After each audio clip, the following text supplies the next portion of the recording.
Good morning everyone. तो आज के इस वीडियो में हम लोग क्लास 10 सब्जेक्ट मैथ चैप्टर वास्तविक संख्या का 2009 से 2025 तक जो क्वेश्चन पूछा गया है ना, वो सभी क्वेश्चन को लेकर के आए हैं। और ये वीडियो आप लोग के लिए बहुत ही ज़्यादा महत्वपूर्ण है, क्योंकि आप देख सकते हैं प्रत्येक क्वेश्चन बार बार रिपीट हो रहा है और आपका फाइनल एग्जाम में भी जो है ना, इस चैप्टर से इससे बाहर नहीं आने वाला है। तो ये पूरा अंत तक वीडियो देखिएगा ताकि सभी क्वेश्चन आपके पास आ सके और हम बहुत ही विस्तार से इस चैप्टर के जो क्वेश्चन है उसको समझाने का कोशिश करेंगे। ये जो क्वेश्चन है ना, अभी देखिए हाल ही फिलहाल में बुक चेंज हो गया है, मतलब बुक चेंज नहीं हुआ है, बोल सकते हैं इसका जो एक्सरसाइज था ना प्रश्नावली, कुछ कम किया गया, कुछ काट दिया गया है। तो जो चैप्टर कट गया है ना, उसका क्वेश्चन हम नहीं लाए, बस केवल जो अभी है ना उसी से लेकर आए हैं। और ये पूरा वीडियो अंत तक देखिएगा ताकि आपको पता चल सके किस टाइप का क्वेश्चन पूछा जा रहा है। हम प्रत्येक चैप्टर का प्रीवियस ईयर क्वेश्चन इसी तरह से लाते रहेंगे। अगर आपको वीडियो अच्छा लगा और आपके लिए यूजफुल है तो आप इस चैनल को सब्सक्राइब कर सकते हैं ताकि हर एक सब्जेक्ट का आपका इस तरह का क्वेश्चन मिलता रहे। तो आइए हम स्टार्ट करते हैं फर्स्ट क्वेश्चन से। देखिए फर्स्ट क्वेश्चन क्या बोला है, सिद्ध कीजिए कि 6 + √2 एक अपरिमेय संख्या है। क्या है? एक अपरिमेय संख्या है। देखिए इसका सॉल्यूशन भी करते जाएंगे हम लोग। देखिए यहाँ पे क्या बोला है, सिद्ध करना है कि 6√2 एक अपरिमेय संख्या है। तो सबसे पहले इसको कैसे सिद्ध करना है सो समझिए।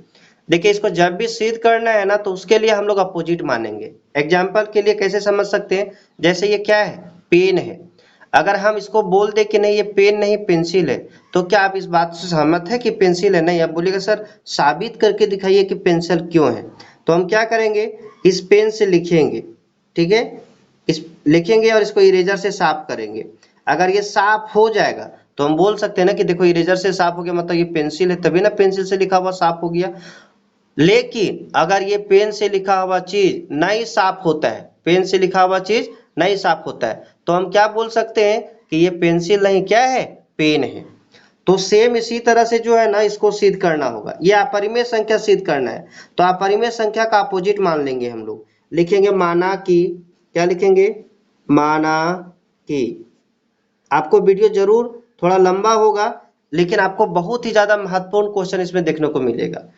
देखेंगे माना कि 6 + √2, 6 + √2 एक परिमेय संख्या है। क्या है? एक परिमेय संख्या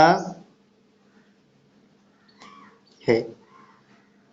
और जो परिमेय संख्या होता है ना, उसे हम किस तरह से लिख सकते हैं, उसे हम P/Q के रूप में लिख सकते हैं ना। देखिए यहाँ पे ये क्वेश्चन जो है ना 2014 2019 दोनों साल पूछा गया है, लेकिन ये पूरा सेम डिजिट, लेकिन डिजिट चेंज करेंगे ना तो बहुत साल पूछा गया। जैसे आगे भी क्वेश्चन है, देखिए ये क्वेश्चन 15-20 में सेम इसी तरह से सॉल्व होगा। ये क्वेश्चन देखिए 2009 13 17, मतलब इसी तरह क्वेश्चन लगभग जो है ना 8-10 साल पूछा है, केवल बस डिजिट चेंज किया है। और डिजिट सेम में देखिए 2 साल पूछा है, तो बहुत ही ज्यादा महत्वपूर्ण है। हम लोग देखिए विस्तार से समझेंगे। परिमेय संख्या मान लिया, परिमेय संख्या इसे मान सकते हैं तो इसे P/Q के रूप में लिख सकते हैं। अगर परिमेय संख्या किसे कहते हैं ये बात नहीं समझे होंगे तो आपका एक प्लेलिस्ट में एक वीडियो होगा जिसमें हम परिमेय संख्या के बारे में बताएं, उसको जाकर के देख सकते हैं। देखो इसको सॉल्व करते हैं। 6 + √2, 6 + √2 बराबर P/Q। परिमेय संख्या तो इसे हम P/Q के रूप में लिख सकते हैं। और यहाँ पे एक बात लिख देंगे, यहाँ जहां P और Q, जहां P और Q पूर्णांक संख्या है। क्या है? पूर्णांक संख्या है। P और Q कैसे संख्या है? पूर्णांक संख्या है। तथा Q बराबर 0 नहीं है। Q बराबर क्या नहीं है? 0 नहीं है। अब यहाँ इसके बाद क्या करना होगा, ये जो रूट वाला नंबर है ना, रूट वाला नंबर को सिंगल करना है। और रूट वाला नंबर को सिंगल करने के लिए ये जो 6 है ना, ये 6 को हम इक्वल टू के उधर ले जाएंगे, है कि नहीं। तो क्या हो जाएगा, √2 = P/Q। यहाँ ये दोनों में प्लस का चिन्ह इधर जाएगा तो माइनस में हो जाएगा, -6। अब यहाँ एक बात आप समझ सकते हैं, ये जो है ना एक परिमेय संख्या है। परिमेय संख्या क्यों? क्योंकि देखो ये P और Q पूर्णांक संख्या है। कोई भी पूर्णांक संख्या अगर हम इसको मानते हैं, जैसे मान के चलो P जगह 1 माने या P जगह 8 माने और यहाँ पे 4 माने, है कि नहीं, तो P जगह 8 माने, Q जगह 4 माने, 4 के 8 से भगा देंगे 2 हो जाएगा, इधर -6 है तो ये घट करके -4 होगा। तब बोलो -4 एक परिमेय संख्या है कि नहीं, क्योंकि इसको P/Q के रूप में लिख सकते हैं, मतलब कह सकते हैं कि ये परिमेय संख्या है। लेकिन हम लोग जो है ना जानते हैं कि रूट वाला नंबर अपरिमेय संख्या होते हैं। तो क्या परिमेय संख्या और अपरिमेय संख्या कभी बराबर हो सकता है? नहीं हो सकता है। तो यहाँ पे यही बात लिखना है। यहाँ रूट टू एक कैसा संख्या है? अपरिमेय संख्या। अपरिमेय संख्या है।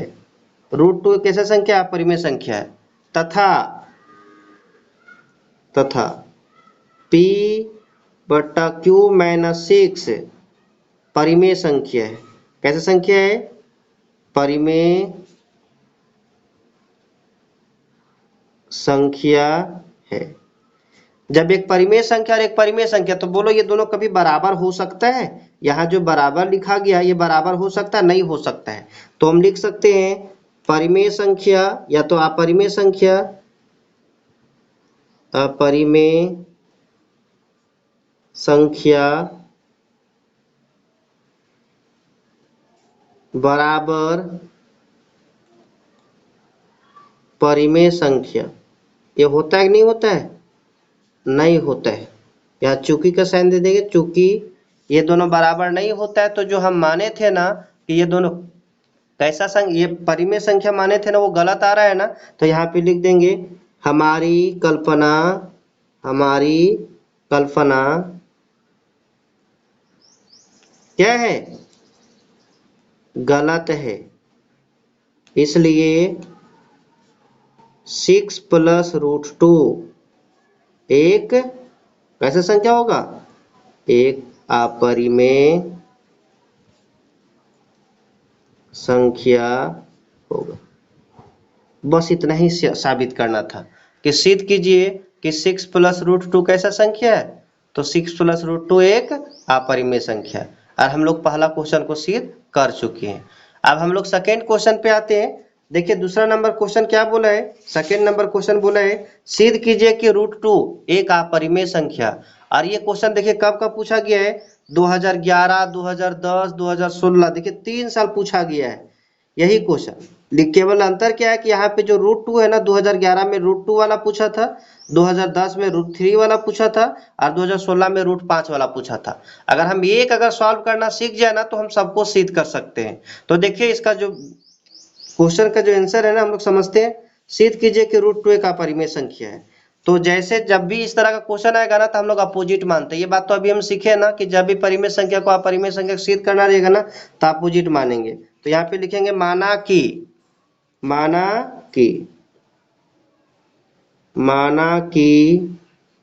रूट 2, या तो यहाँ लिखो रूट 2 एक कैसा संख्या है? परिमेय संख्या है। अब परिमेय संख्या तो इसे किस तरह से लिख सकते हैं? इसे हम p बट्टा क्यू के रूप में लिख सकते हैं। तो रूट 2 बराबर क्या हो जाएगा? p बट्टा क्यू, है कि नहीं? और यहाँ पे फिर से वही बात लिखेंगे जहां p और q क्या है? पूर्णांक है, तथा q बराबर 0 नहीं है, और p और q सह अभाज्य संख्या है। देखिए यहाँ पे सह अभाज्य संख्या मतलब क्या होता है कि ये जो संख्या है ना p और q, इसका मासापा 1 होना चाहिए। हम लिख सकते हैं p और q का मासापा कितना होना चाहिए? 1। या तो सहअभाज्य लिख सकते हैं, कोई दिक्कत नहीं। जैसे मान के चलो यहाँ पे 7 है और यहाँ पे 9 है। देखो यहाँ पे 7 और 9 ये दोनों जो है ना केवल और केवल 1 से कटता है। 7 भी 1 से और 9 भी 1 से। हाँ 3 से तो 9 कटता जरूर है, 3 से 9 कटता जरूर है। लेकिन यहाँ पे क्या बोला गया है कि सहअभाज्य संख्या उसी को बोलेंगे ना जिसका मासापा कितना होगा? 1 होगा।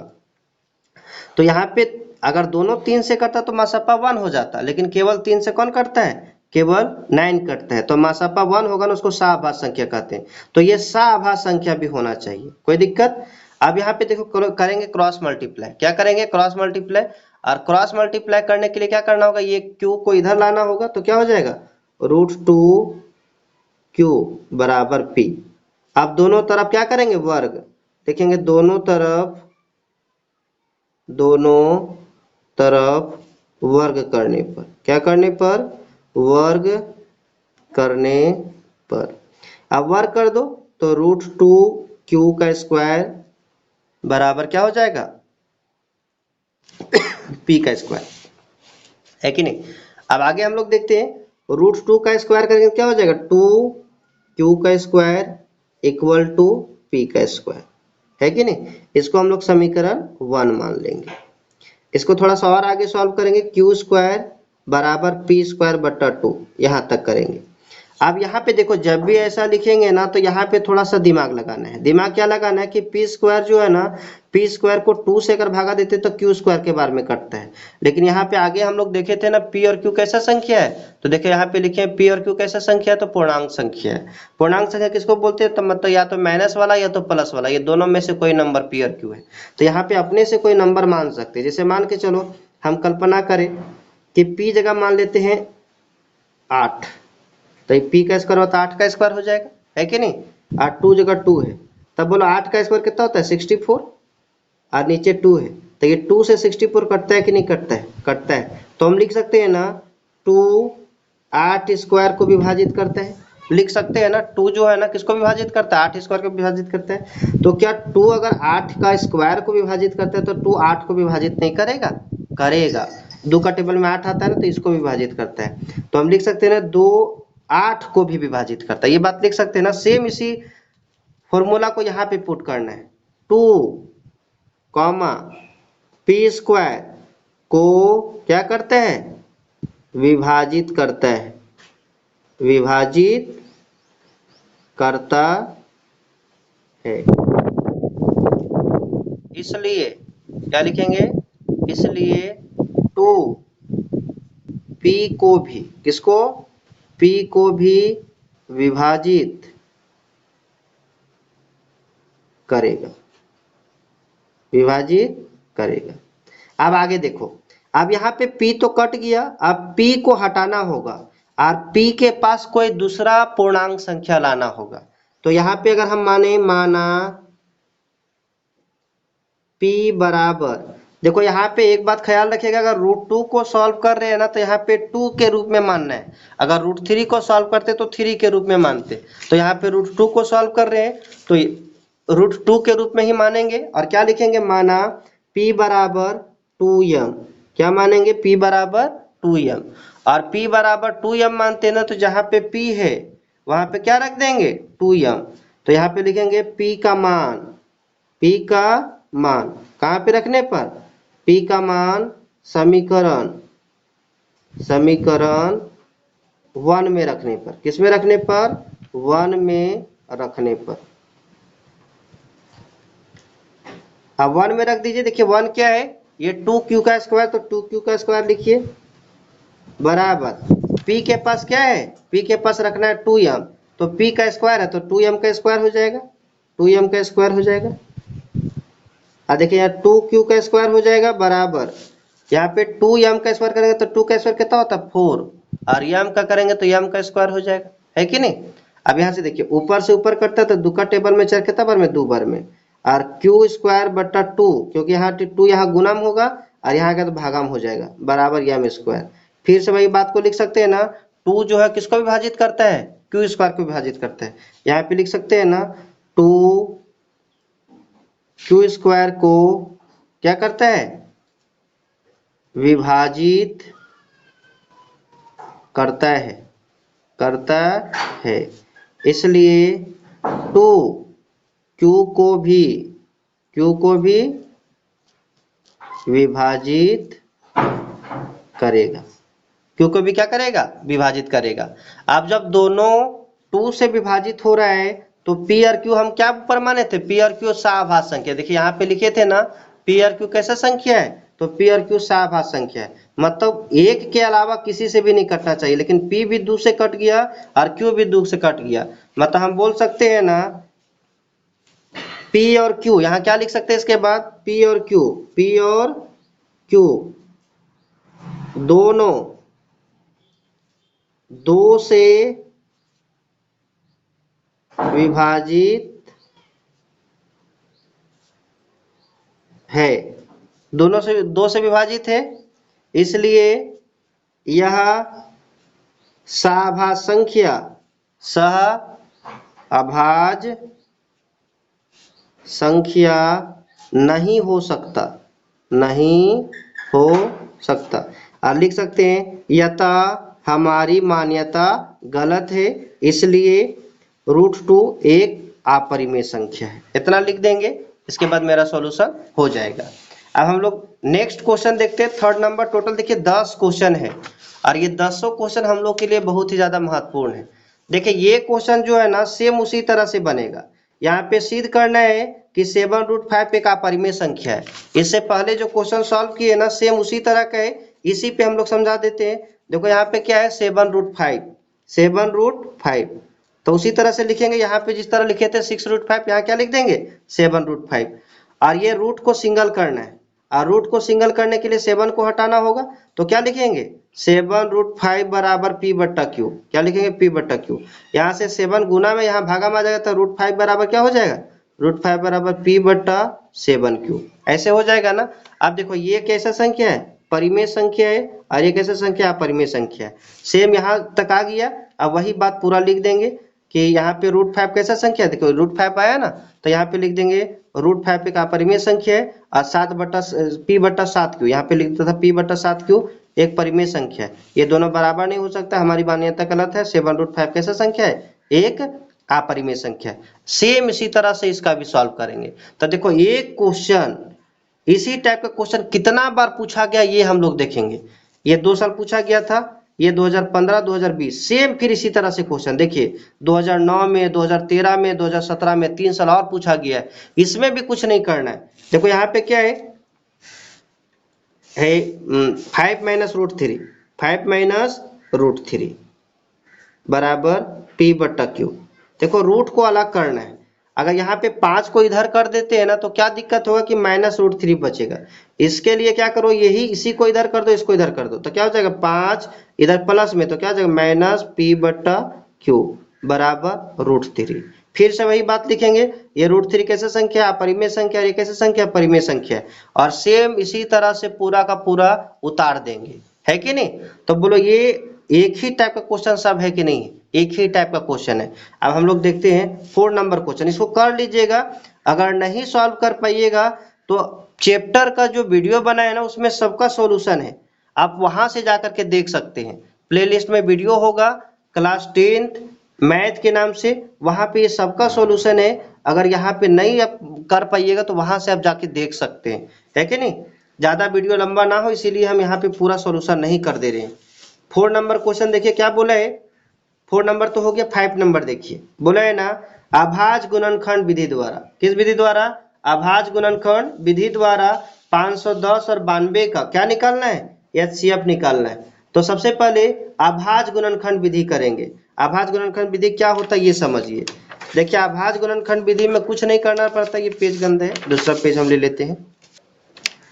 क्या बोले अभाज्य गुणनखंड विधि द्वारा 510 और 92 को HCF और LCM ज्ञात करना है। तो सबसे पहले अभाज्य गुणनखंड किसको बोलते हैं ये समझिए। यहाँ पे 510 और 92 ये दोनों का HCF और LCM निकालना है। तो अभाज्य गुणनखंड मतलब प्राइम फैक्टर करना है। देखो सबसे पहले किससे कटता है ये काटना है। ये 510 2 का टेबल में कटेगा, 2 दूनी 4, 4 कट के तो 1 बचा, 2 पचे 10, 2 पचे 10 हो गया। फिर 5 से कटेगा, 5 है 25, 5 एकम 5। फिर 3 से कटेगा, यहाँ 3 से भी काट सकते हैं, 3 से काटिएगा तो कितना हो जाएगा 3 से ही काटिए पहले, 3 से 3 8 24, 1 बचा 3 पचे 15, 85 हो गया। फिर 5 से काट सकते हैं 17 बार में, फिर 17 से काट सकते हैं 1 बार में। इधर 92 काटिए 2 का टेबल में, 2 चौके 8, 12 बच गया, 2 छके 12, फिर 2 का टेबल में 23 बार में, फिर 23 का टेबल में 1 बार में, 1 कट गया, है कि नहीं। अब यहाँ पे क्या लिखना है सो देखिए 510 बराबर क्या क्या है 2 इंटू 3 इंटू 5 इंटू 17, और 92 को क्या है 92 इक्वल टू 2 इंटू 2 इंटू 23। अब यहाँ पे HCF लिखेंगे। HCF किसको बोलते हैं, तो दोनों में जो कॉमन मिलता है ना उसी को HCF बोलते हैं। और ये दोनों में हम लोग कॉमन ढूंढेंगे। तो देखिए 2 2 दिख रहे हैं तो 2 लिखेंगे। इसके अलावा और कुछ दिख रहा है? 2 के अलावा और कुछ दिख रहा है? देखिए यहाँ पे 2 के अलावा हमको नहीं लगता कुछ दिख रहा है। एचसीएफ और एलसीएम ज्ञात करना है दोनों चीज। तो एचसीएफ पहले देखिए 2 के अलावा नहीं दिख रहा है, तो एचसीएफ कितना हो जाएगा 2। और एलसीएम देख लेते हैं। एलसीएम के लिए क्या करते हैं, तो जितना तरह का नंबर इसमें दिख रहा है सब का सब नंबर हम लोग लिखेंगे। जितना तरह का नंबर दिख रहा है सब का सब तरह के नंबर लिखेंगे। देखो क्या क्या दिख रहा है, 2 और क्या दिख रहा है 3 5 17 और 23, इतना नंबर दिख रहा है ना। ये सबको लिखने के बाद सबको गुना कर देंगे। लेकिन गुना करने से पहले एक बात और ख्याल रखेंगे कि जिस नंबर को हम लिखे हैं वो नंबर जिस लाइन में ज्यादा बार होगा ना उसी लाइन से उठाना है। जैसे पहले 2 लिखे हैं, 2 लाइन है ना, इसमें भी 2 है इसमें भी 2 है, ज्यादा बार 2 इसमें है कि उसमें है, इसमें है, कितना बार है 2 बार, तो यहाँ पे ये वाला उठाना है। 3 देखो इसमें है, इसमें तो है ही नहीं, तो एक बार है तो एक बार उठा दिए। मतलब जिस लाइन में ज्यादा बार वो संख्या होगा ना उसी लाइन से उसको उठाना है। आप गुना करो, देखो गुना करने के लिए क्या करेंगे, 2 दूनी 4 और 4 पचे 20, 20 तिया 60, इतना गुना करने के बाद 60 हो रहा है।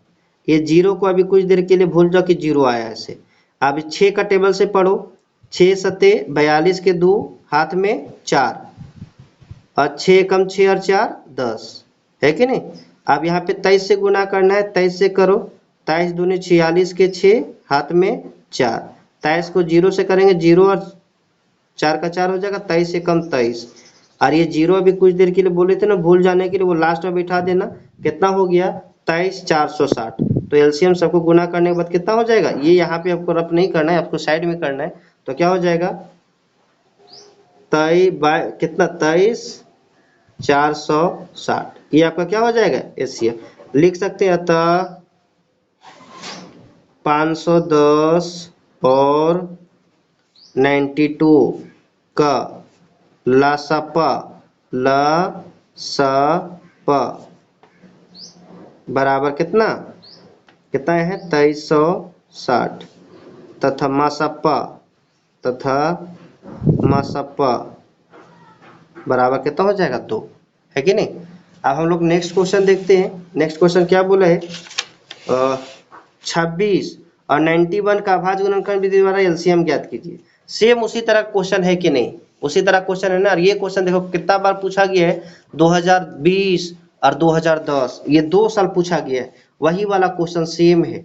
इसमें क्या करना है, सेम इसी तरह से 26 का निकालेंगे, 26 का, और 26 का तो निकालना कोई बड़ी बात नहीं, 2 से काटेंगे, 13 बार में अभाज्य गुणनखंड विधि द्वारा करना है, 13 का 1 बार में, 91 7 से 13 बार में, है कि नहीं, 13 से 1 बार में।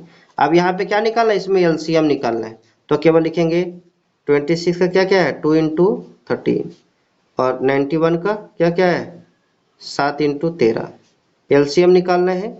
एलसीएम के लिए क्या करेंगे, जितना तरह का नंबर दिख रहा है सब लिखेंगे, है कि नहीं। 2 ज्यादा में किसी, 2 तो एक ही में है, कोई दिक्कत नहीं, एक ही बार होगा। 7 तो एक ही बार है, 13 तो दोनों में एक ही बार है, इसे गुना कर दो। 7 दूनी 14 और 13 छक 78, 78 दूना कितना हो जाएगा 182। तो एलसीएम कितना हो जाएगा 182।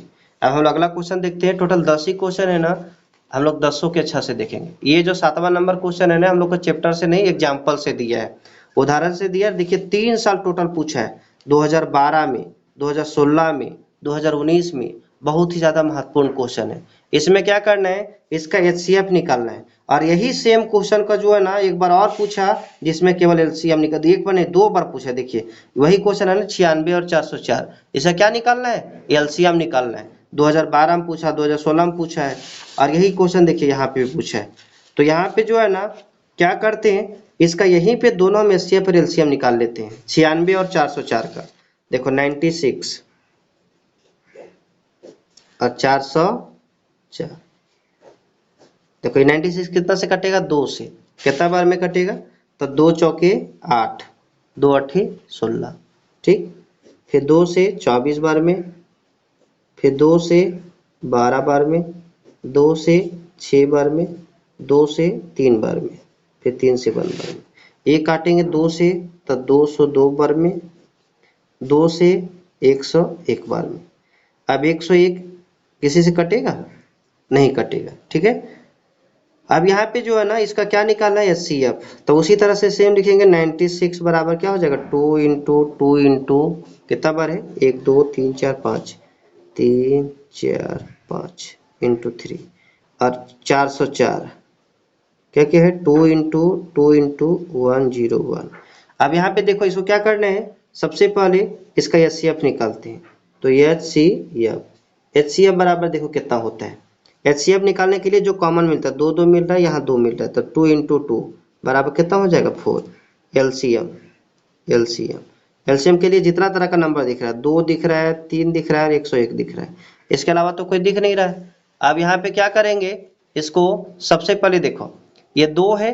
अब ये 2 कितना बार है, दोनों लाइन में है, लेकिन ज्यादा बार इसमें है, कितना बार है, 5 बार, तो 2 का पावर 5 लिख देंगे। 3 तो एक ही बार है और 101 एक बार है। अब गुना करो, इसको अगर गुना करेंगे तो 2 5 बार है, तो 2 5 बार लिखो, गुने 3 गुने 101, गुना करो, 2 दूनी 4, 4 दूनी 8, 8 दूनी 16, 16 दूनी 32 और 32 तिया करेंगे तो 3 दूनी 6, 3 तिया 9, 96 और 101 को 96 से गुना करेंगे तो 96 गुना 101, इसको ऐसे लिख सकते हैं 96 गुना 100 प्लस 1, 9600, 96 को 100 से गुना करेंगे 9600 प्लस 96 एकम 96 और 9696 को 96 जोड़ेंगे तो क्या हो जाएगा, 96 ये क्या हो जाएगा, एलसीएम हो जाएगा। 96 क्या हो जाएगा, एलसीएम हो जाएगा। तो इसमें एचसीएफ एलसीएम देख लिया ना, एचसीएफ कितना आ गया, एचसीएफ 4 और एलसीएम 96। अगला क्वेश्चन हम लोग देखते हैं। क्वेश्चन अगला क्या बोले है, यहाँ पे ये हो गया है, एक ये क्वेश्चन बचा है। देखिए ये क्वेश्चन फिर से वही पूछा है। ये क्वेश्चन जो है ना अभी हम लोग सिद्ध कर रहे थे ना, देखिए 9 नंबर क्वेश्चन क्या बोला है, सिद्ध कीजिए कि 3 + 2√5 एक अपरिमेय संख्या है। यही सिद्ध करने वाला इसी तरह का है कि नहीं, ये क्वेश्चन देखिए सेम है ना। इसमें केवल क्या पूछा था, इसमें पूछा 3 + 2√5, 3 + 2√5। यहाँ फिर से वही p/q रूप में लिखेंगे, इसको हटाएंगे तो क्या हो जाएगा, 2√5 बराबर p/q - 3 है कि नहीं, ये 3 उधर जाएगा तो माइनस में हो जाएगा। अब यहाँ से √5 को सिंगल करना है तो √5 रखेंगे, या p/q -3 यार बट्टा में क्या आ जाएगा, 2 आ जाएगा। ये परिमेय संख्या होगा, ये परिमेय संख्या होगा। और जिस तरह से हम लोग लिखते थे उसी तरह से सेम इसी लैंग्वेज में क्या करना है, केवल पुट कर देना है। अगर आप नहीं बना पा रहे होंगे इसमें तो ये पहले से वीडियो हम सॉल्व कर चुके हैं, प्लेलिस्ट में होगा, उसे जाकर के देख लीजिएगा। अब लास्ट क्वेश्चन एक बचा है, उसको हम सॉल्व करते हैं केवल। देखो क्वेश्चन क्या बोला है, ये क्वेश्चन बहुत ही अच्छा है और ये बार बार पूछा जाता है। देखो क्वेश्चन इसको पहले पढ़ते हैं हम। क्वेश्चन बोला है ना कि एचसीएफ ज्ञात कर दिया हुआ है 306 और 657 का, 306 और 657 का एचसीएफ कितना दिया, 9 दिया है और एलसीएम निकालना है। तो इस तरह से जब भी दो संख्या का एचसीएफ दिया रहेगा ना और एलसीएम निकालना रहेगा तो इसके लिए एक फॉर्मूला होता है। क्या होता है, दोनों संख्याओं का गुणनफल, दोनों संख्याओं का गुणनफल, दोनों संख्याओं का गुणनफल बराबर एचसीएफ गुने एलसीएम, बराबर क्या हो जाएगा, एचसीएफ गुने में एलसीएम। अब दोनों संख्याओं का गुणनफल, दोनों संख्या क्या क्या है ये देखिए। इससे पहला संख्या क्या है, 306 और दूसरा संख्या क्या है, 657। तो दोनों संख्या का गुना में लिख दिए। एचसीएफ दिया है 9, देखो लिखा नहीं, एचसीएफ बराबर कितना लिखा है, 9। यहाँ पे आप देखिएगा ना तो देखिए एचसीएफ बराबर कितना लिखा हुआ है, 9 लिखा हुआ है। तो एचसीएफ जगह 9 और एलसीएम निकालना है तो एलसीएम को क्या लिख देंगे, एलसीएम, ठीक है। अब यहाँ पे जो है ना ये गुना में इधर आके क्या हो जाएगा, भागम हो जाएगा। तो 306 गुने 657 बट्टा में 9 बराबर एलसीएम। यहाँ पे सॉल्व करेंगे, 9 का टेबल से काटेंगे, 9 7 63, 2 बच गए, 9 3 27। आप 306 को गुना करेंगे 73 में, तो गुना करने के बाद 6 3 18, 3 3 9, 7 6 42 और 7 21, जोड़ो 8 का 8, 2 1 3, 9 4 13 के 3, 1 और 1 2 और 2, 22 33 8, कितना आ रहा है, 22 33 8, 2 2 3 3 8 बराबर एलसीएम। यही एलसीएम निकालना था और एलसीएम निकल गया। आप लोगों को वीडियो कैसा लगा कमेंट करके जरूर बताइएगा। इसके अलावा अब अगला वीडियो में जो है ना इस चैप्टर से जितना भी ऑब्जेक्टिव पूछा गया है, इस चैप्टर से जितना भी ऑब्जेक्टिव पूछा गया है वो ऑब्जेक्टिव जो है ना, ये क्वेश्चन के अगर आप फोटो लेना चाहते तो ले सकते हैं, रखने के लिए हम फिर से दिखा दे रहे हैं। ऑब्जेक्टिव में जितना क्वेश्चन पूछा गया है ना, वो फिर से हम अगला वीडियो में लाएंगे। आप इसका स्क्रीनशॉट ले सकते हैं। देखिए ये क्वेश्चन है, अब लिख के रख लीजिएगा।